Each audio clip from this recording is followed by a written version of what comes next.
Donald Trump మూర్ఖత్వానికి అసలు కారణం ఏంటి అన్నది ఇప్పుడు బయటకు వచ్చింది. ఒకటి ఏంటి అంటే న్యూయార్క్ టైమ్స్ తీసుకొచ్చిన కథనం ఏదైతే ఉందో దాంట్లో క్లియర్ కట్గా వాళ్ళు చెప్తోంది ఏంటి అంటే డొనాల్డ్ ట్రంప్కి పవర్ పిచ్ అనేది చాలా పెరిగింది. ఆ పవర్ లేకపోతే తట్టుకోలేడు. దీనికి సపోర్ట్ చేస్తూ డొనాల్డ్ ట్రంప్ కొడుకు ఎరిక్ ట్రంప్ ఏమన్నారు అంటే మా నాన్న ఒక మూర్ఖుడు. మా నాన్నకి ఎప్పుడైనా సరే యునైటెడ్ స్టేట్స్ టాప్ పొజిషన్లో ఉండాలి అని చెప్పేసి ఆశ ఉంటుంది.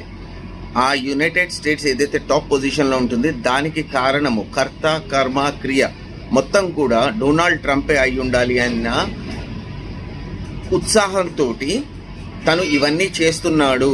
అంటే ఇప్పుడు ప్రజెంట్ ట్రంప్ మిగతా కంట్రీస్ మీద ఏవైతే శాంక్షన్స్ వేస్తున్నాడో, వార్ డిక్లేర్ చేస్తున్నాడో అన్ని కంట్రీస్ని తన గుప్పెట్లో పెట్టుకుని అమెరికాకి దాసోహం చేద్దామన్న ఆలోచన ఏదైతే ఉందో అది ఈరోజు బట్టబయలైంది. దీంతో 81 సంవత్సరాల ముసలోడు ఇంకెన్ని రోజులు బతుకుతాడో తెలియదు. ఇంత పదవి వ్యామోహంతో మిగతా ప్రపంచాన్ని ఇబ్బంది పెడుతున్న ట్రంప్ పరిస్థితి ఫ్యూచర్లో ఏమవ్వబోతోంది. నాకు మన పురాణాల్లో ఒక విషయం గుర్తొస్తుంది. అనగనగా ఒకప్పుడు దుర్యోధనుడు అని చెప్పేసి ఒక రాజు ఉండేవాడు హస్తినకి. ఆ దుర్యోధనుడు పరిస్థితి ఏదైతే అయిందో అదే పరిస్థితి ట్రంప్కి అవ్వడానికి పెద్ద టైం పట్టదు అని చెప్పి తెలుస్తోంది.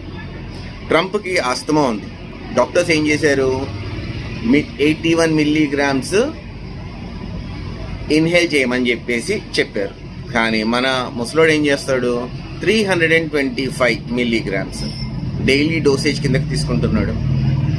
అంటే ట్రంప్కి బతకాలి అన్న కోరిక ఎక్కువ, చావు గురించి ఆలోచించడు. చావు రాకూడదు అనుకుంటాడు. ఇంకా అన్నిటికన్నా ముఖ్యమైనది ఏంటి అంటే ట్రంప్ మంచి బిజినెస్ మ్యాన్.